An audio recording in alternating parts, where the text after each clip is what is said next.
Que a graça e a paz do Senhor seja sobre cada um, amém? Amém. Quero convidar vocês a abrirem comigo a Bíblia em Filipenses, capítulo 2.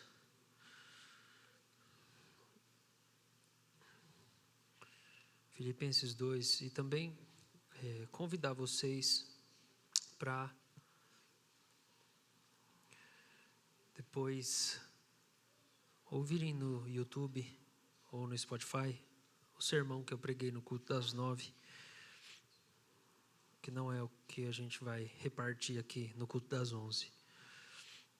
No culto das 9 eu falei sobre algo bem importante acerca da nossa identidade como igreja e como a gente pode responder ao movimento da desconstrução da fé. Quem aqui está familiarizado com esse nome, essa expressão? Desconstrução da fé. Levanta a mão, só para eu saber. Poucas pessoas. É o que está acontecendo com muitos dos nossos amigos que estão abandonando a fé hoje e abraçando outras ideologias, ou questionando a autoridade da Bíblia, ou a ética, a moral sexual, cristã e tudo mais. Então eu falei sobre isso, mas não é isso que eu tenho no meu coração para falar agora com vocês. Na verdade, tem outra coisa bem diferente e o nosso foco vai ser um pouco mais no momento da Santa Ceia. E eu estou apenas me permitindo ser guiado pelo Senhor. Então esse é o bom da gente não ter medo do Espírito Santo, porque a gente pode ser surpreendido por Ele e ficar tranquilo, porque a gente sabe quem Ele é e Ele é o nosso melhor amigo. Mas assim eu quero... tem um filho no banheiro chamando o pai lá. Talvez isso seja uma parábola para alguns de vocês. Talvez esse é o momento da sua vida. Para você levantar, comece a pedir ao Senhor. Isso. Ele está procurando o filho. Tem muitas portas ali. Talvez você está sentado e está muito ruim a sua vida. Apenas chame o Pai. Ele vai te ajudar a se limpar, amém?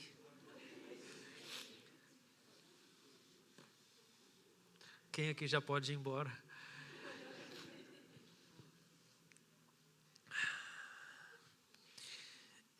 Filipenses 2, irmãos, versículo de número 19.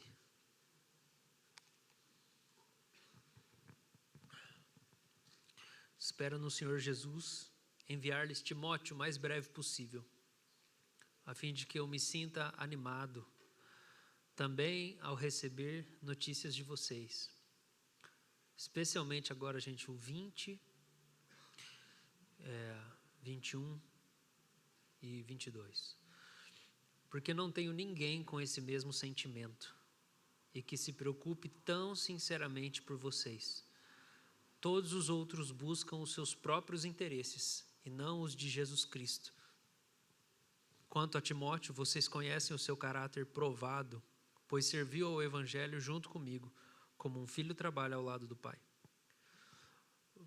Davi, você consegue colocar para a gente na revista atualizada? Para a gente ler junto? Só para reforçar, para ver como que é essa passagem. Filipenses 2, do 19 até o 22.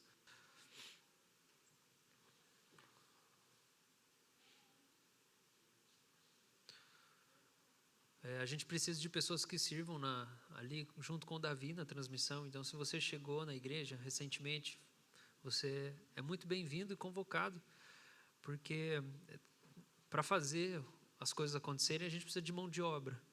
Então, mesmo que você se sinta despreparado para servir, tem alguns tipos de serviços na vida da igreja que você pode fazer e que não demandam maturidade espiritual.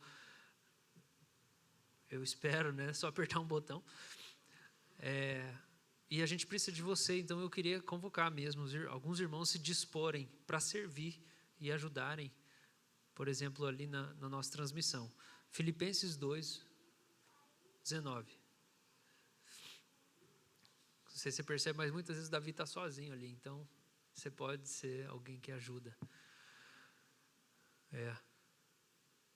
Vai dar certo.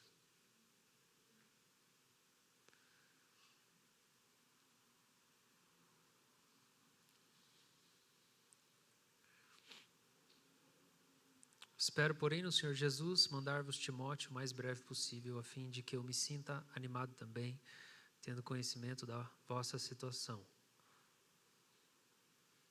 Pode passar, meu filho.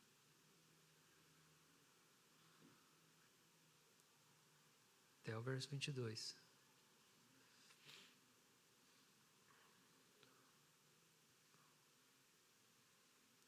Porque a ninguém tenho de igual sentimento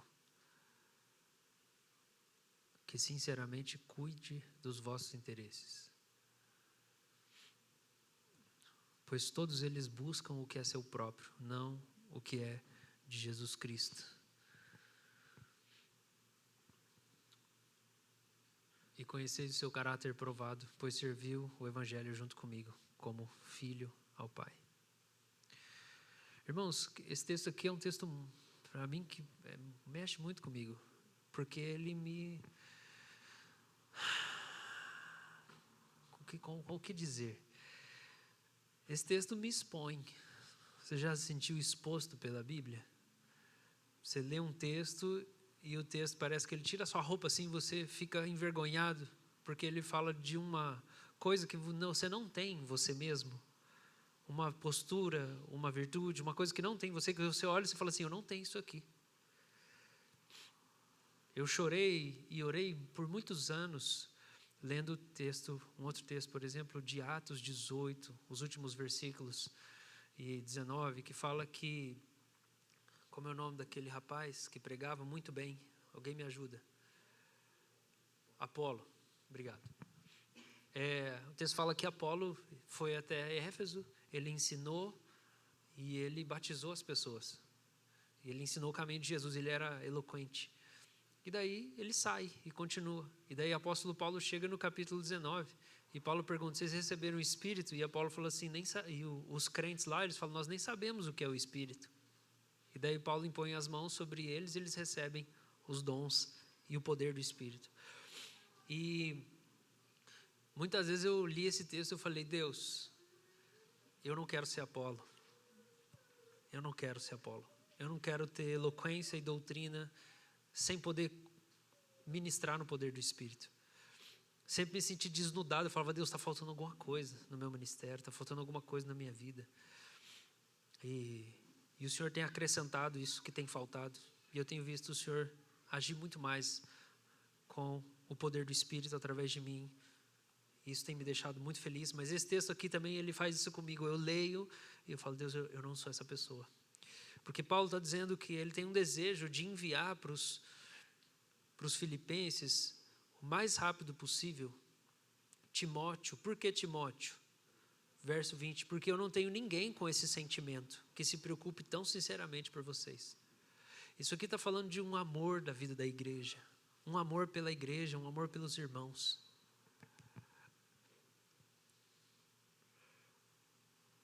Especialmente aí, eu posso dizer que no último mês, meu coração tem sido golpeado,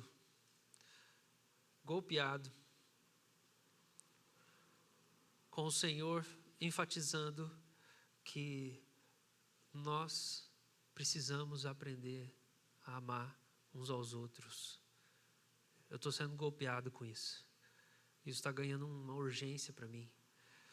Na vida da igreja, não só uma mensagem, não é uma coisa pessoal, não é só um sentimento, é reorganizar a igreja, reagendar, repensar até a nossa rotina, o que a gente faz, as nossas programações.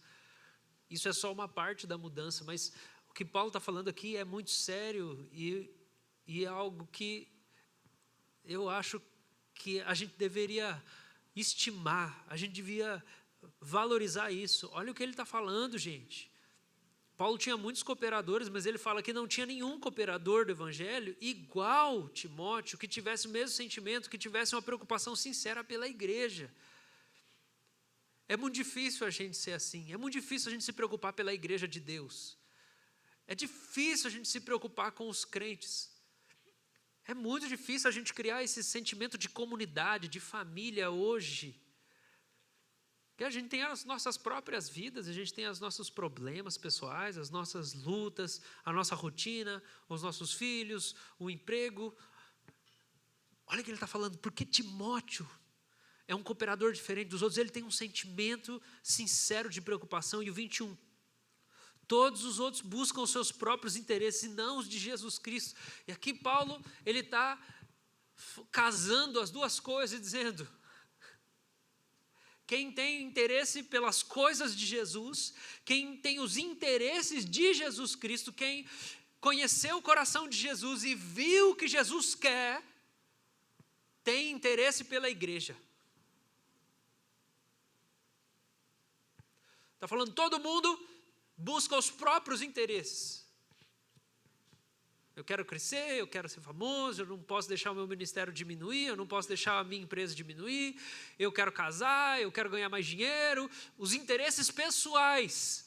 E ele está colocando em contraponto, todo mundo está buscando os interesses pessoais, e não os interesses de Jesus Cristo. E ele está falando, mas Timóteo, ele conhece os interesses de Jesus Cristo, as intenções de Jesus, o que Jesus anseia. Vamos pensar que Jesus não é uma áurea, uma ideia, Jesus não é um mito, Jesus é uma pessoa. Ele é uma pessoa, ele é um ser humano, que é Deus, ele está agora sentado no trono, o coração dele bate, ele pisca o olho, ele é uma pessoa. E ele tem interesses, sentado no trono.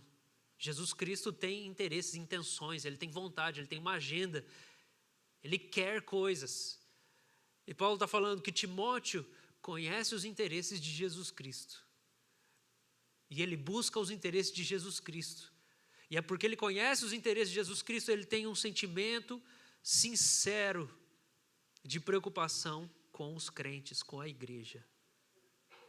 E isso flui, isso emana do serviço ao Evangelho. Ele aprendeu a amar a igreja junto com Paulo. Ele conheceu o Evangelho mostrou Jesus, ele conheceu Jesus e o coração de Jesus, e ele descobriu que Jesus gosta da igreja. A agenda de Jesus é a igreja, Jesus está preparando a igreja, Jesus ama a igreja, e se eu tiver os interesses de Jesus Cristo, eu vou amar a igreja. Leslie Newbegin, que é conhecido como o pai da igreja missional, missionário presbiteriano que saiu do Reino Unido, foi para a Índia, ficou lá 30, 40 anos, até que quando ele visitou, isso no começo do século passado, até quando ele visitou a igreja que o enviou, ninguém mais lá acreditava no Evangelho. Todo mundo era liberal. E eles continuavam mantendo ele como missionário. E daí ele percebe, preciso evangelizar a minha igreja. E daí ele larga a Índia e ele começa a escrever sobre missiologia e sobre como entrar no coração da cultura. E acaba sendo aí, por muitos, considerado o pai da igreja missional. E ele fala que um dos grandes problemas que a gente tem hoje, e eu creio que isso continua existindo, mesmo de 50 anos para cá, 70 anos para cá, ele morreu em 98, se eu não me engano, um dos grandes problemas que a gente tem hoje é que a missão está separada da igreja. Você tem a igreja que parece que não está pensando em fazer missões, e você tem agências missionárias. E existe um divórcio. Então, os missionários não têm relação com a igreja, eles não gostam da igreja, eles vão para as agências missionárias. E eles perdem tudo aquilo que nutre a fé, o cuidado, o valor dos sacramentos, a comunhão. E você tem uma geração de missionários adoecidos.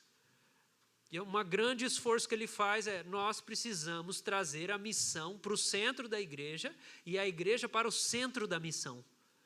Qual é a nossa missão? Edificar a igreja.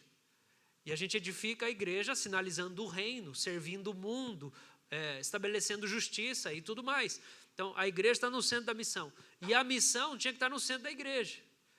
Ele até trabalha o conceito de predestinação, como um presbiteriano, de que a gente é predestinado para dar testemunho de Jesus e sofrer pelo Evangelho. É para isso que a gente é predestinado. É isso que significa ser eleito. É que você foi escolhido para dar testemunho no mundo e sofrer por causa do Evangelho. É isso que é esse privilégio.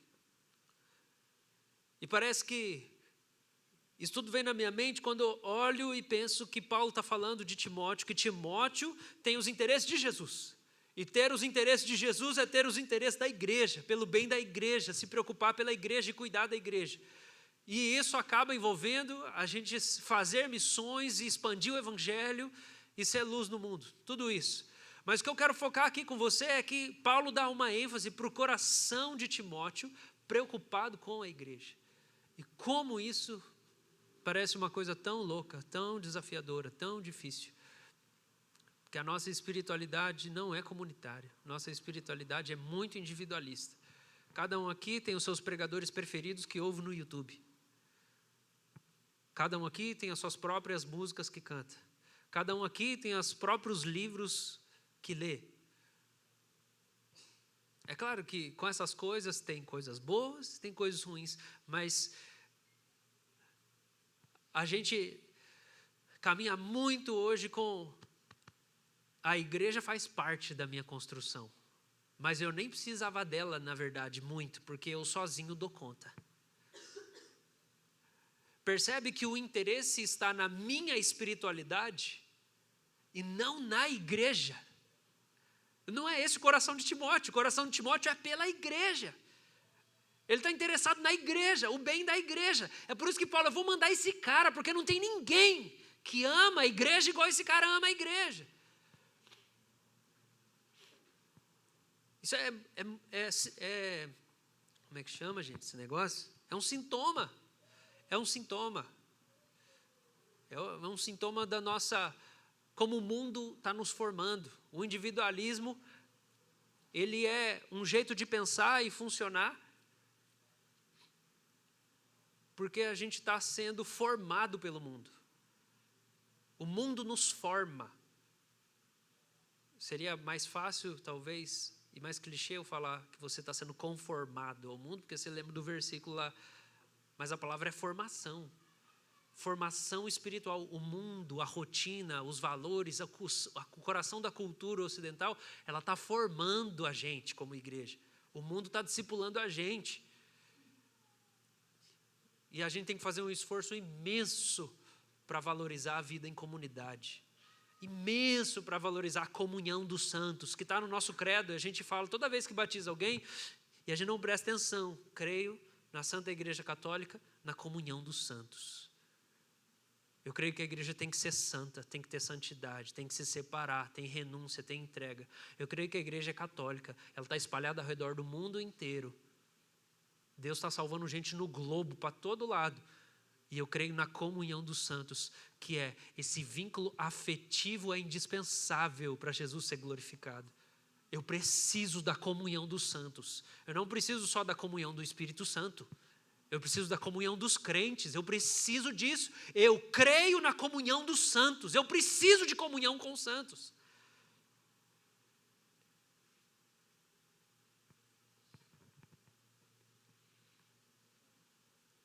E eu quero compartilhar essas meditações sobre Timóteo, sobre o que Paulo está falando de Timóteo, justamente porque eu não consigo ser igual a Timóteo. E eu queria que você se visse no espelho também, e visse que você fracassa nisso. Eu quero que você veja que você fracassa.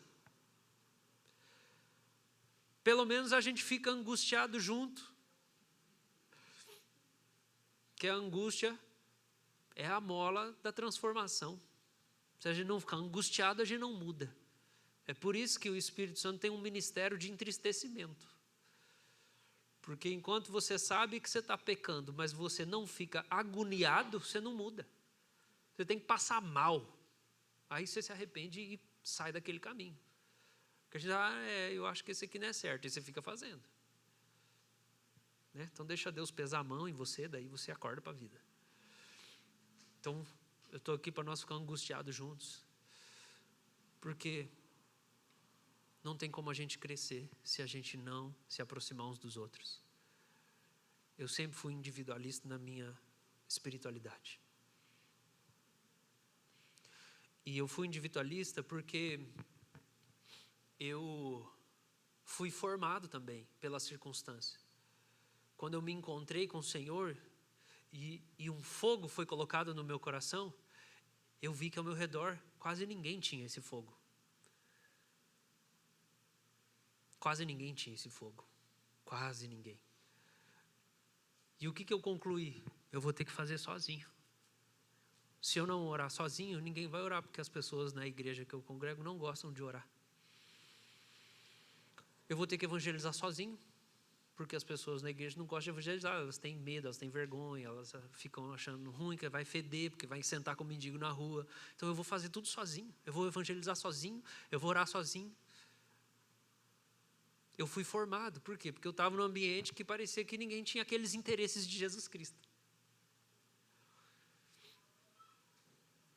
Mas esse não é o caminho do Senhor.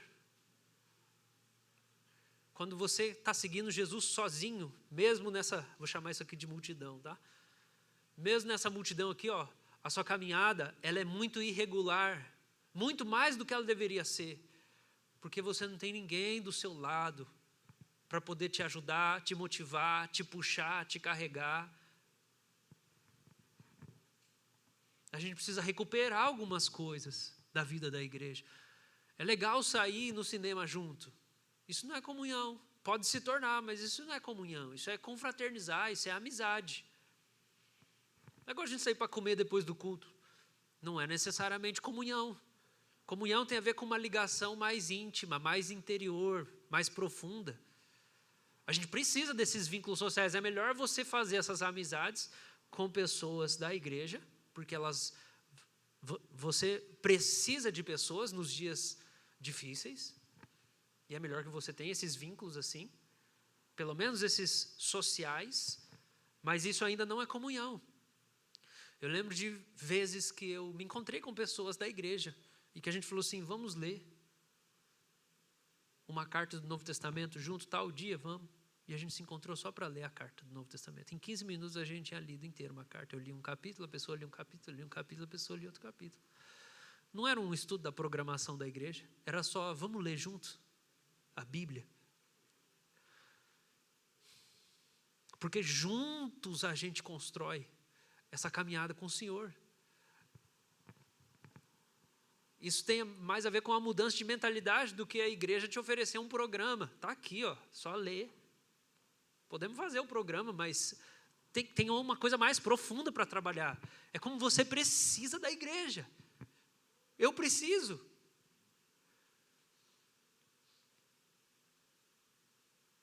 Tem dias que eu não sou muito crente. Eu nem me sinto muito crente.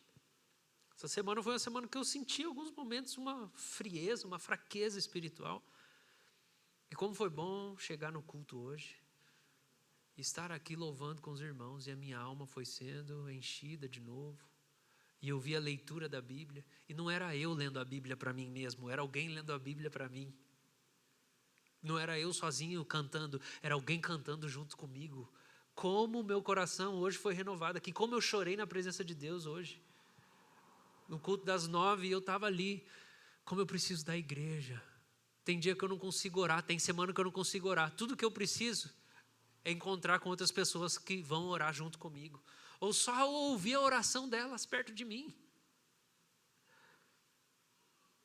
A cultura da autoajuda nos atrapalha muito também, porque a cultura da autoajuda, ela ensina que a gente sozinho pode resolver as coisas. E daí você vai perdendo o senso da comunidade de novo. Você precisa que outras pessoas façam junto com você. Você precisa que outros orem junto com você. Você precisa que outros leiam a Bíblia perto de você, cantem perto de você.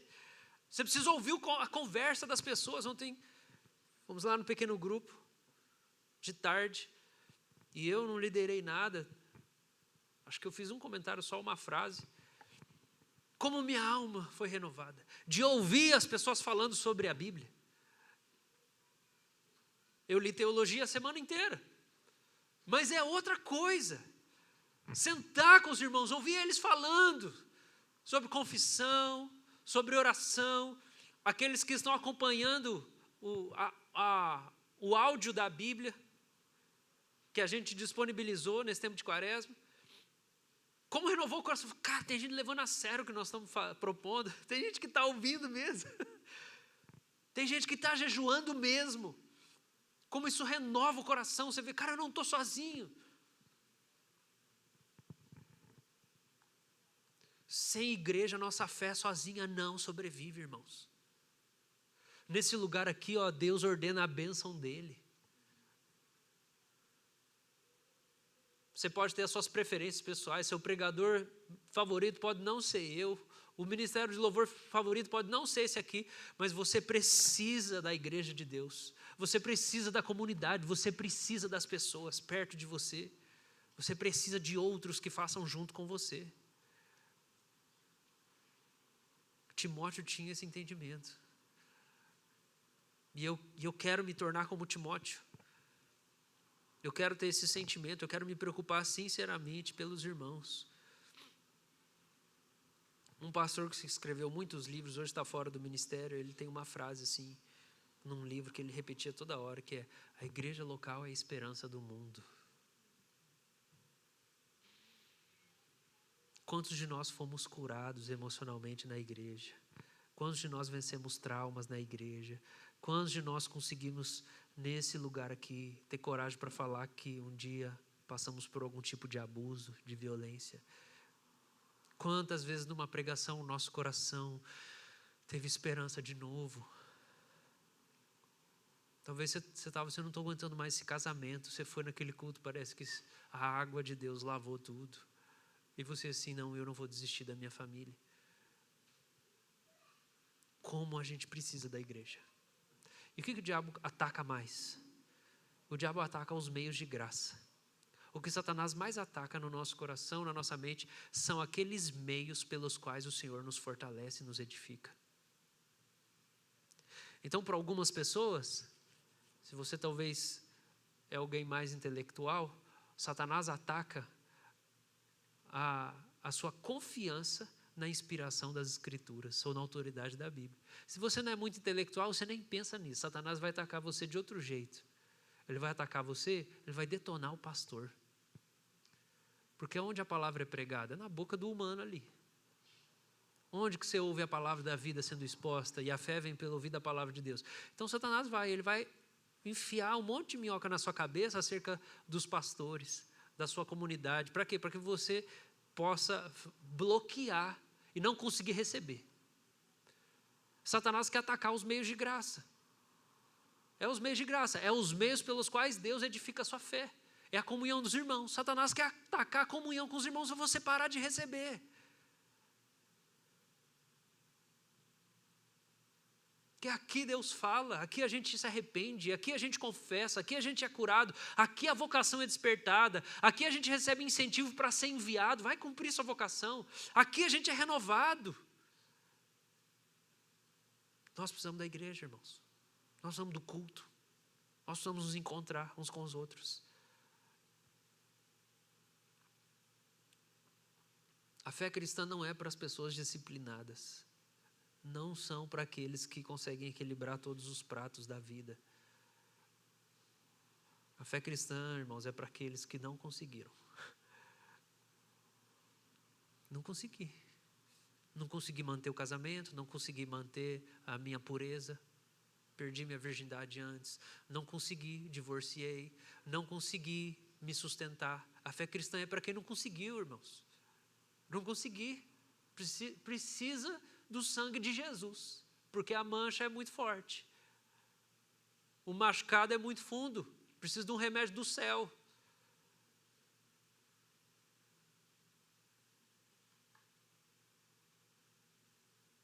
Então, aqueles que se apoiam no seu estudo teológico, aqueles que se apoiam na sua autodisciplina, aqueles que se apoiam naquilo que é tudo muito individualista, precisam de arrependimento, porque a igreja está precisando de você e não está podendo contar, porque você está muito só em você mesmo, e você está precisando da igreja, e tem coisa na sua vida que não cura, porque você está muito confiando, não, é isso aqui eu resolvo sozinho, eu já sei como é que eu faço.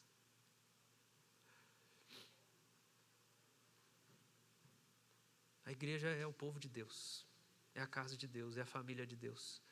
Para quê? Juntos nós vamos ter as conversas mais superficiais e triviais e as brincadeiras, nós vamos rir, nós vamos ver o filme junto, vamos jogar bola e vamos fazer tudo isso que é humano e que a nossa humanidade tem necessidade. Mas juntos nós vamos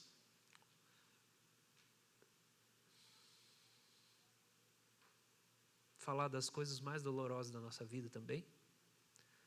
Juntos nós vamos jejuar, juntos nós vamos ouvir a palavra de Deus, juntos. Então nós precisamos da igreja, irmãos. Eu preciso da igreja.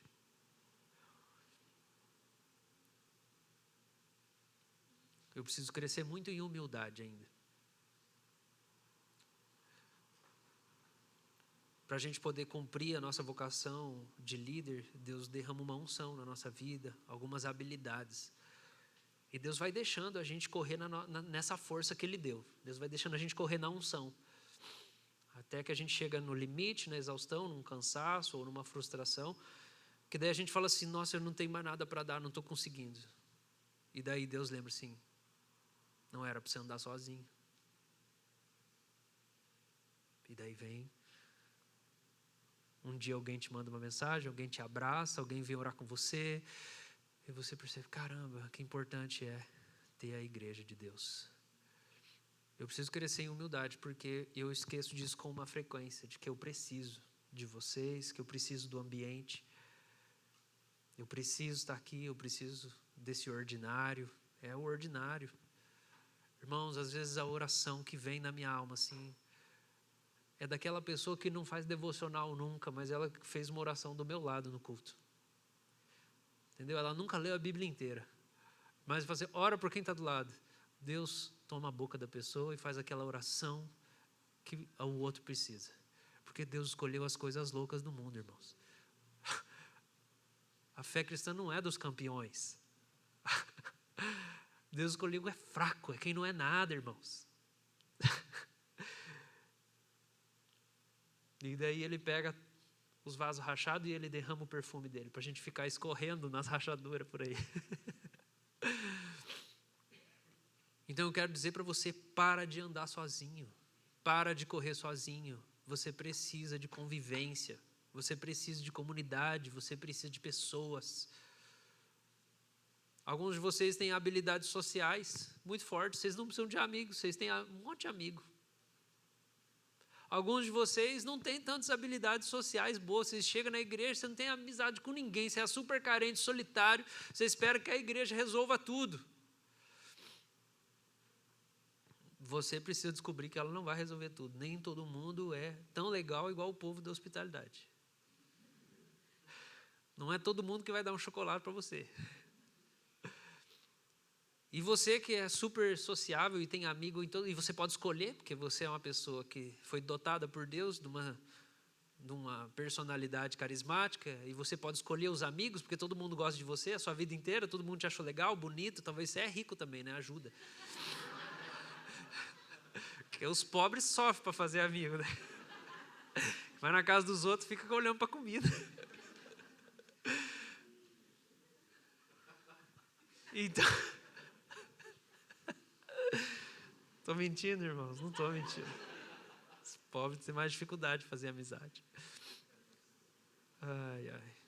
Hoje cedo eu estava lembrando de um amigo que, quando eu era pequeno, eu queria muito ir na casa dele. Só hoje eu entendi que é porque ele era rico e a casa dele tinha um monte de coisa que eu não tinha na minha. Eu era pequeno e eu ficava insistindo, vamos aí na sua casa e tal. Eu falei, nossa, gente, criança não tem noção nenhuma, né?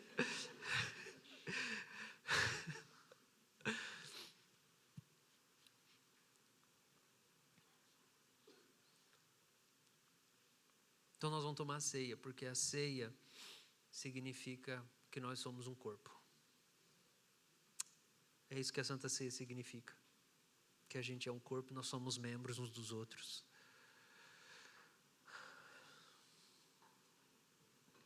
E daí nós vamos fazer alguma coisa que eu não sei ainda direito o que nós vamos fazer, mas vamos lá. Eu quero ler antes uma citação que João Calvino faz nas Institutas acerca da Santa Ceia. João Calvino escreve assim: grande é o fruto da doçura, e do conforto que nossas almas podem colher desse sacramento. Reconhecemos que Cristo foi de tal modo enxertado em nós, como nós temos sido enxertados nele, que tudo o que é seu nos é permitido chamar nosso, e tudo que é nosso é reputado como dele. Em consequência, podemos ter a ousadia de afirmar que a vida eterna é nossa, e o reino do céu já não pode mais ser tirado de nós, assim como não pode ser tirado de nós o próprio Cristo. Ao contrário, não podemos ser mais condenados por nossos pecados, como também Cristo não pode nos condenar, porque os nossos pecados não são nossos, mas dele. Enquanto comiam, Jesus pegou o pão e, abençoando, o partiu e deu aos discípulos, dizendo: tomem, comam, isso é o meu corpo. A seguir, Jesus pegou um cálice e, tendo dado graças, o deu aos seus discípulos, dizendo: bebam todos dele, porque isso é o meu sangue, o sangue da aliança, derramado em favor de muitos, para a remissão de pecados. Vou pedir que o pastor Bruno venha aqui. Não sei se a gente tem mais alguém, só um pouquinho, mais alguém do conselho presente. Não tendo, o Lucas, nosso presbítero, está dando aula. Pedir para que o Igor ajude aqui na distribuição da ceia, por favor. Pai, vem me ajudar também, a gente distribui ceia. E o Ian, por gentileza, Ian, distribui a ceia. Irmãos, eu não queria que a gente tomasse a Santa Ceia hoje apenas como um gesto de eu estou em comunhão com Deus, porque não é assim. A Santa Ceia representa, nós estamos ligados uns aos outros, a gente está conectado. E por mais que você seja curitibano, você está conectado. O reino de Deus subverte essa cultura aí.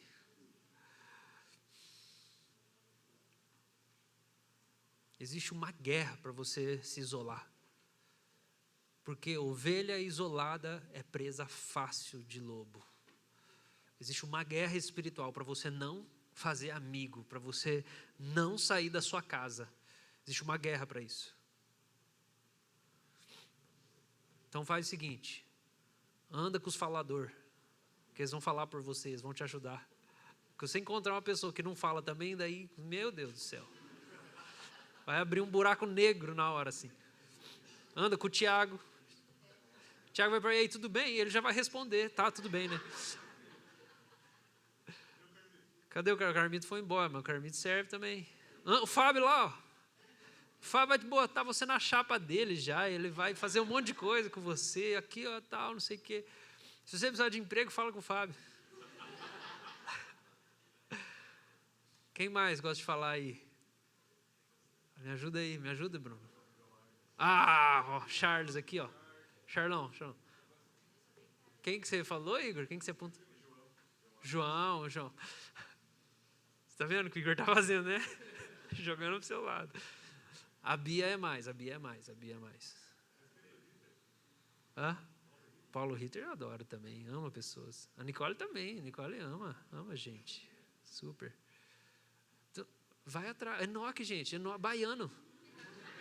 O dom espiritual do Enoque é ser baiano. Vai perto de quem vai te ajudar. Não vem perto de mim que eu não sou bom. Eu faço muita força. Deus me quis fazer pastor assim. Ele escolhe independente da personalidade. Eu demorei para aprender isso, porque eu achava que para ser um bom pastor eu precisava ser extrovertido, igual outros pastores extrovertidos que eu conhecia. E depois entender que tem uma natureza, e Deus respeita e Ele chama desse jeito. Então, se você precisar de mim, eu estaria aqui, mas se você quiser socializar, fale com a minha esposa. Não, seria a mesma coisa sem ela. Ela é a parte mais legal. Eu sou chamado para momentos de emergência. Estourou o cano, me chame que eu vou resolver para não alagar. Se você quiser uma boa companhia, ela é muito melhor que eu. Tem uma música, tem várias músicas, né? Mas tem uma música Diante do Trono que eu não lembro qual que é agora, não. Mas que muitas vezes me fez refletir. Porque ela fala sobre a gente derramar para Deus o nosso coração, os nossos segredos e a nossa dor. Deixa eu falar uma verdade aqui de Deus. Uma verdade. Alguns de vocês estão buscando em Deus o que Deus não vai dar para você. Ele não tem para você. Alguns de vocês estão buscando em Deus o que Ele só vai dar através de outras pessoas. Você precisa de pessoas. Tá? Vou lembrar algo que a gente já falou várias vezes. Quando Deus criou Adão, Ele olhou para Adão e falou: não é bom que você esteja só. E Adão tinha a glória de Deus. Ele tinha a plenitude da face de Deus. Deus andava com ele, mas ainda assim ele tinha solidão. Você não precisa só de um bom relacionamento com Deus, de uma boa vida de oração, de meditação da Bíblia. Isso não basta, porque para Adão não bastou. Então, faltou uma coisa para Adão.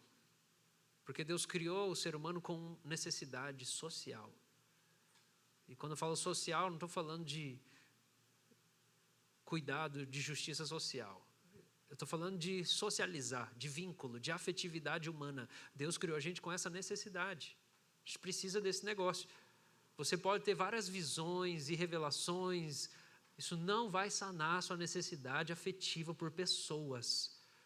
Então, alguns de vocês podem estar sendo fiéis na vocação de vocês, no trabalho. Você pode ser um bom pai, você pode ser um bom trabalhador, você pode estar sendo bom no seu ministério e você está definhando, você está seco. Porque Deus não tem para você só ministério. Deus tem amigos. Deus tem amigos. Quando eu era adolescente, pré-adolescente, eu orava e chorava. Falava: Deus, me dá amigo, eu não tenho amigo.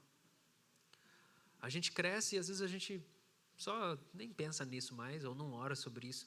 Talvez alguns de vocês precisam voltar a orar, essa oração de adolescente, de criança. Deus, me dá amigos. Eu preciso de amigo, eu preciso de amizade. Porque a sua alma vai receber amor humano. Você precisa de calor humano. Alguns de vocês hoje, Jesus fala para você assim: olha, você tem sido bom e fiel. Você está me honrando no ministério, no serviço. Você é responsável, você é honesto, você é dedicado. Mas você está perdendo algumas coisas que eu tenho para te dar. Porque o ministério não pode dar esse amor. Experiências espirituais ou conhecimento teológico não pode dar esse amor. Você precisa de pessoas. Você precisa de pessoas.